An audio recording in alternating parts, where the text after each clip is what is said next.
안녕하세요, 올바람입니다. 어제 장은 선물 시장부터 좋은 흐름을 보이면서 본장으로 넘어가서도 좋은 성과들을 이뤘던 하루였습니다. 아마존이 4.26%, 마이크로소프트가 3.31%, 구글이 3.60%, 애플이 1.65%로 그리고 테슬라가 5.83%, 다초나 솔라엣지나 어레이도 많이 올랐고 이항도 20%가량 오르면서 며칠간의 손실폭을 만회하고 반도체 분야도 많이 오르는 모습들을 주로 보여줬습니다. 특히 어쨌든 이전에 말씀드렸듯 포워드 EPS로 펀더멘털에 대해서 보면서 말씀드렸을 때 현재는 주가가 빠지기 전인 며칠 전보다 펀더멘털상 주식의 매력도는 좀 더 높아졌고 어쨌든 지금과 같은 장세 내에서는 기업의 이익은 계속해서 더 빠르게 좋아지고 있는 시점이라고 말씀드릴 수 있을 것 같습니다. 수요일도 그렇고 오늘 화요일 아침도 오전에 일찍 좀 일이 있어가지고 새벽에 일찍 일어나서 정리를 하고 있습니다. 현재 테슬라의 주가는 839.81달러입니다. 그렇게 볼 때 현재 테슬라에 대해서 바이 등급, 그러니까 매수를 추천하고 있는 13명의 애널리스트 중에 약 지금 6명 정도만 현재보다 높은 주가를 제시하고 있는 상황입니다. 이 위에 6개사 그리고 웨드부시가 중립 의견을 제시하고 있는 상태이죠. 때문에 나머지인 골드만삭스나 모건 스탠리 그리고 마스터링크 시큐리티스나 아니면 베어드나 아니면 노스이스트나 이런 곳들 등 약 7개사의 애널리스트들은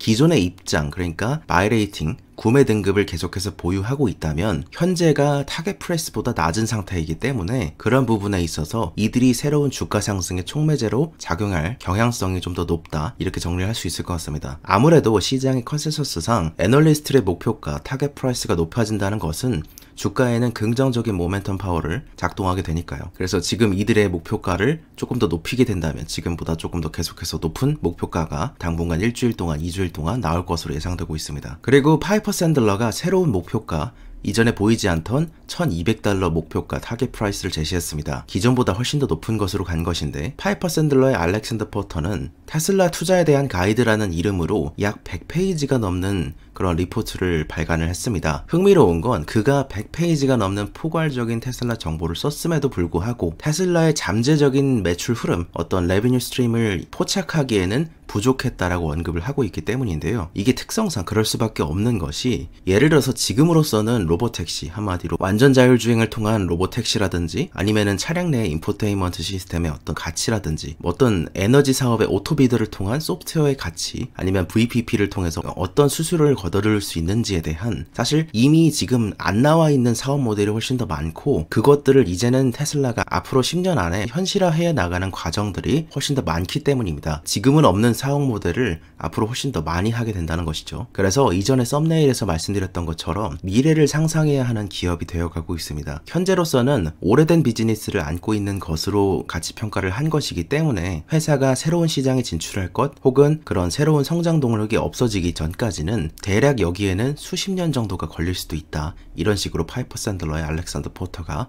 얘기하고 있는 것이죠. 100페이지에 접근할 수가 없으니 세 가지로 강조한 점을 좀 요약을 해봅니다. 첫 번째, 테슬라는 이제는 S&P 500의 일원입니다. 그렇기 때문에 S&P 500 내 기준으로 벤치마크를 설정하게 된다면 테슬라에 대해서는 비중을 확대하는 것이 당연해지고 있습니다. 예전에는 성장주 포트폴리오에서 테슬라를 빼고 있을 수 있었지만 성장주 포트폴리오를 매니징하는 과정에서 테슬라를 넣는 것이 전체의 포트폴리오의 핵심이 되기 때문에 이제는 추가하려는 것이 계속해서 주가의 촉매로 작용할 가능성이 있다는 것이죠. 그리고 두 번째, 오히려 새로운 회사의 전망이, 그러니까 계속해서 50%씩 성장한다는 그 전망이 더 긍정적이란 것입니다. 굉장히 파격적인 혹은 파괴적인 내용이기도 합니다. 배터리데이에서도 10년 후를 내다봤듯이 이제는 그냥 우리가 아예 10년 후를 목표 주가로 제시할 수 있게끔 맞춰주겠다고 얘기한 것이나 똑같다고 생각을 하는데, 그래서 이 예측으로 하여금 파이퍼 샌들러는 일단은 올해 같은 경우는 대략 89만 4천 대 정도의 딜리버리를 할 것으로 예상을 하고 있습니다. 그리고 2030년에는 대략 900만 대 정도를 딜리버리 할 수 있을 것으로 계속해서 이만큼 증가할 것으로 예상을 하고 있는데, 만약에 이런 수준이라면 세계에서 3대 제조업체 중에 하나로서 그렇게 테슬라가 올라간다는 것이고, 더욱더 중요한 건 2030년대를 기준으로 FSD의 소프트웨어 채택이 꾸준히 증가할 것을 감안하고 있기 때문에 당시에는 테슬라 오너의 한 50% 정도 넘는 사람들이 FSD 패키지를 사용할 것을 감안하고 있는 것입니다. 그러므로 어린콜에서 일론 머스크가 언급했듯이 이것은 굉장히 마진에는 크다란 임팩트를 가져다 줍니다. 사실상 매출이 잡히는 것에 거의 다 수익으로 잡히는 것이죠. 그러므로 EBIT 마진이 대략 한 40% 이상을 초과하지 않겠냐고 바라보고 있습니다. 또한 이에 더해 파이퍼 샌들러는 테슬라의 에너지가 현재는 대략 6% 미만 정도의 레베뉴를 차지를 하고 있는데, 레베뉴 쉐어를 차지하고 있는데, 이것이 나중에는 20에서 30%까지 매출 비중이 올라올 것으로 바라봤습니다. 그랬기 때문에 현금흐름 할인법으로 테슬라의 주가를 다시, 목표 주가를 다시 설정한 결과 515달러에서 1200달러로 현재 133%나 높인 것이죠. 또한 테슬라는 수조 달러의 시장을 목표로 하는 기업입니다. 이러한 기업이 거의 지금으로는 테슬라 올리기 때문에 많은 매력을 가지고 있는 기업이기도 합니다.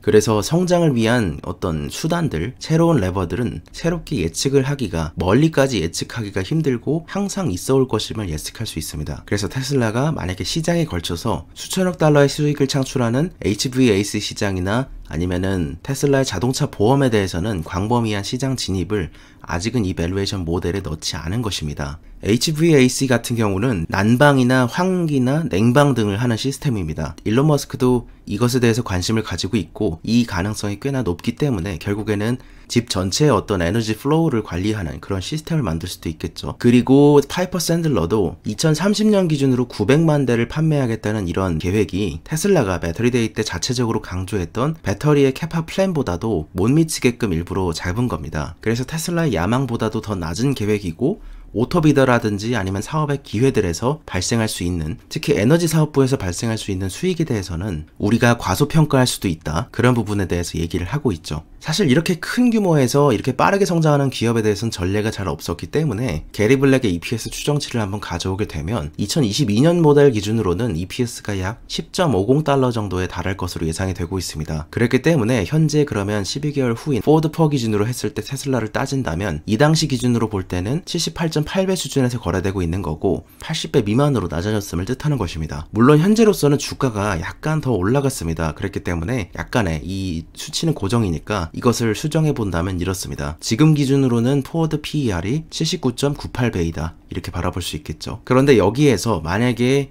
여기에 바이든 정부의 정말 7,500달러 크레딧이 2월 23일 정도 전에는 대략 얘기할 것으로 예상이 되고 있는데, 그것이 여기다가 정말 더해진다면 훨씬 더 페네트레이션이나 아니면 EV 쉐어도 높아질 수 있겠다고 감안할 수 있겠죠. 지금은 7,500달러의 그런 연방의 세금 지원을 받고 있지 않아서 이 정도인데, 받게 된다면 훨씬 더 지금보다 펀더멘탈이 더 올라갈 수 있다는 것입니다. 그리고 추가로 바뀌게 된 것 중에 하나가 중국 회사인 퍼스트 상하이에서 테슬라에 대해서 원래는 홀드였습니다. 근데 이번에 바이로 높인 것이죠. 그런데 이들의 이제 thesis는 이들이 4분기 매출이 실질적으로 기대보다 초과했다. 그리고 매출은 전년 동기 대비해서 YOY 46%가량 테슬라가 증가를 했기 때문에 107억 달러만큼 기록했음을 강조하고 있습니다. 또한 일체형 리어 캐스팅 머신과 모델 S와 모델 리프레시 같은 그런 것들 생산 라인의 전환이나 공급망의 안정성 문제, 그리고 CEO 관련된 페이먼트로 인해서 수익이 감소한 부분은 충분히 인정될 만하며, 사실 아직까지도 많은 부분들이 테슬라의 총 마진을 높여줄 수 있는 부분들이 올해 많다고 언급을 하고 있습니다. 첫 번째는 프리무트 공장의 모델 S와 X는 4분기에 보수 정비를 통해 중단됐던 부분이지만 새로운 모델 S와 X가 리프레시 모델들이 판매됨에 따라 이것이 상쇄될 거라고 바라보고 있고, 그리고 두 번째로 모델 Y의 싱글키스 리어 핸드 바디 캐스팅 머신도 이제는 디버그가 다 마쳤으며, 상하이에서 MIC 메이드 인 차이나 모델 Y의 배송이 1월 하반기부터 시작이 됐는데 현재 밀려드는 수요로 인해서 주문들은 이미 6월까지 꽉 찼다는 것.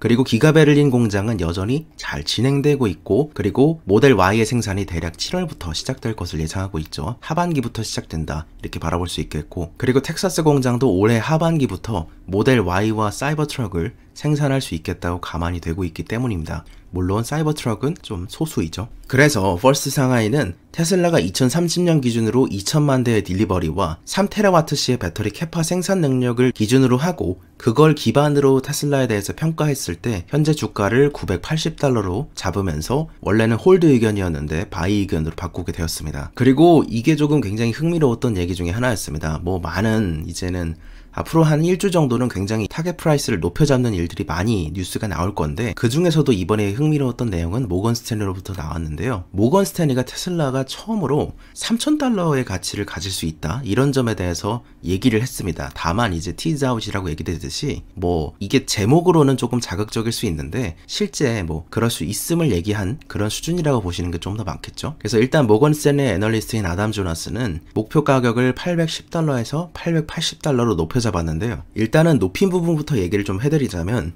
프라이스 타깃의 $14 인상은 자동차 부분에서에 있었고, 그리고 $32의 추가는 고정식 스토리지, 그러니까 파워월이나 메가팩 등에서 나왔습니다. 그러면서 본론으로 들어가 보자면, 모건 스탠리의 자동차 판매량 예측은 2030년까지 연평균 27%씩 증가할 것을 감안했을 때 현재의 목표 주가인 $880가 나오는 것입니다. 그런데 만약 여기에 미치는 이제 굉장히 많은 기준들이 있겠죠. 그 기준과 수치, 멀티플들을 그대로 놓고 일론 머스크가 말했듯이 그들의 케이스처럼 시나리오를 바꿔서 만약에 연평균 50%씩 계속해서 2030년까지 성장한다고 감안하면 당연히 복리의 증가니까 엄청난 수치가 증가했겠죠. 그 결과 테슬라가 주당 $3,000 이상까지도 갈 수 있음을 얘기하고 있습니다. 그러나 여기까지만 본다면 오히려 왜곡이 발생하는 거니까 그 후에 모건 스탠리가 한 얘기도 함께 봐야겠죠. 그러니까 조금 더 이제 확실하게 말하자면, 우리는 아직까지는 이게 너무 급진적인 모델이기 때문에 이런 케이스, 그러니까 뭐 불 케이스가 있고, 원래는 이제 베이스 케이스가 있고, 베어 케이스가 있고, 그리고 불 케이스가 있죠. 그 불 케이스에서 이거를 다루기에는 이런 시나리오를 처리할 수 있는 아직 준비는 안 돼 있다. 그러나 다만 인상적인 것은 어쨌든 만약에 지금의 모든 내재하고 있는 기준들을 놓고 봤을 때 하이브리드 DCF 기준으로 밸류에이션 모델링을 돌리니 연평균 50%씩 성장하게 된다면 테슬라의 주가가 $3,000를 넘길 수도 있다는 것에 대한 내용이었습니다. 모건 스탠리 케이스는 굉장히 급진적인 케이스라서 뭐 놀라운 주가이기도 한데, 뭐 다시 한번 현실로 돌아와서 얘기를 해보자면 게리 블랙상 모델도 그렇고 파이퍼 샌들러 모델도 그렇고 모건 스탠리 모델도 그렇고 테슬라가 앞으로 미래가 기대되는 기업으로 점차 가고 있다는 점은 확실해지고 있습니다. 그리고 추가별로 섹터별로 좀 보자면, 최근에는 어쨌든 중국의 태양광, 미국의 태양광, 미국과 한국, 대만 반도체 기업들 이런 쪽으로 위주로 좋게 보고 있는 시점입니다. 특히 미국 같은 경우는 현지 뉴스들로 볼 때는 클린패스 5G를 위해서도 그렇고 기술적으로 먼저 중국보다 앞서 나가기 위해 5G를 위한 투자금들이 굉장히 많이 유입이 되고 있습니다. 그래서 최근에 5G 관련 스카이웍스를 추가로 담은 것이기도 하고, 그리고 생각보다 미국과 중국에서는 5G가 지금 훨씬 더 빠르고 실질적으로 진행되고 있다는 부분입니다. 그리고 어제 저녁에 증권사에서 본 자료 중에 하나로 반도체 같은 경우는 워낙에 지금 수요가 뭐 차량용도 그렇고 서버 칩도 많이 달라 그러고 스마트폰 칩도 많이 달라 그러고 IoT 칩도 많이 달라 그러고 이런 식이기 때문에, 만약에 이 수요가 너무 폭발해버린 나머지 지금 만약에 달라는 대로 다 주게 되면 IOI가 거의 50에서 70%까지도 성장할 수 있음을 얘기하고 있다고 합니다. 그러니까 이게 그러면 Q의 성장이 이만큼 안 되겠죠. 이 투자가 이만큼 이뤄지지 않았으니까. 프라이스, 그러니까 P의 상승이 같이 올라갈 수 있는 가능성에 대해서도 생각해 봐야 하는 시점입니다. 그랬기 때문에 한국에서 만약에 투자를 하게 된다면 D램 쪽에 투자를 하게 되겠죠. 그래서 D램 가격, 반도체 가격 전반의 상승입니다. 이런 식으로 된다면 파운드리 가격이 주로 기업의 가격을 이제 높이는 추세가 되기 때문에 전체적으로 수익과 비용이 함께 증가를 하는데, 팹을 내재한 기업들의 수익이 조금 더 크게 증가할 수 있겠죠. 그래서 반도체 라인에서는 삼성전자는 파운드리 실적이 함께 입증되어야 하는 이슈가 있을 수 있으나 전체의 반도체 익스포저가 높고 그리고 D램 익스포저가 높은 하이닉스 같은 경우에 관심을 크게 두고 있는 상황인데, 최근에 하이닉스가 M16 공장을 공개를 했습니다. 3층 구조죠. 세계 최대 규모이고 10나노 4세대 D램부터 EUV 공정, ASML 그 EUV 공정을 도입한 D램이 양산되기 시작할 것입니다. 현재는 파일럿 플랜트 단계인데 약 6월쯤부터 하반기부터는 본격적으로 D램이 여기서도 나오기 시작할 것이기 때문에 안정적으로 하이닉스 입장에선 파이프라인을 추가할 전망입니다. 슈퍼사이클일 경우에는 보통의 경우 파운드리보다 D램의 수익성이 대략 뭐 40%까지도 성장하는 모습을 보이기 때문에, 그리고 2021년도 굉장히 성장하고 2022년도 더 성장하고 2023년에 살짝 주춤했다가 2024년에는 더 성장할 것임을, 이때는 이제 자율주행 반도체 쪽으로 더 성장할 것임을 예상하고 있는 상태이기 때문에 롱텀으로 봤을 때 반도체에 대한 비중을 좀 더 높이고 있는 시점이죠. 그래서 올해 영업이익 같은 경우는 하이닉스가 전년 대비 85% 정도 증가할 것으로 예상되고 있는 상황이고, 그리고 4분기 기준 미크로스도 전분기 대비해서 굉장히 거의 10% 가까이 큰 폭으로 상승했던 만큼 모두 가이던스를 상회했고 펀더멘탈도 어느 때보다 좋고 시장의 상황도 너무 좋은데 지금은 오히려 촉매제가 없어서 안 오르는 게 아니냐 싶을 정도로 SK 하이닉스에 대한 전망이 지금 좋은 상태다, 그렇게 얘기 드릴 수 있을 것 같습니다. 오늘 투자의 생각은 여기서 마칩니다. 감사합니다. 올바른이었습니다.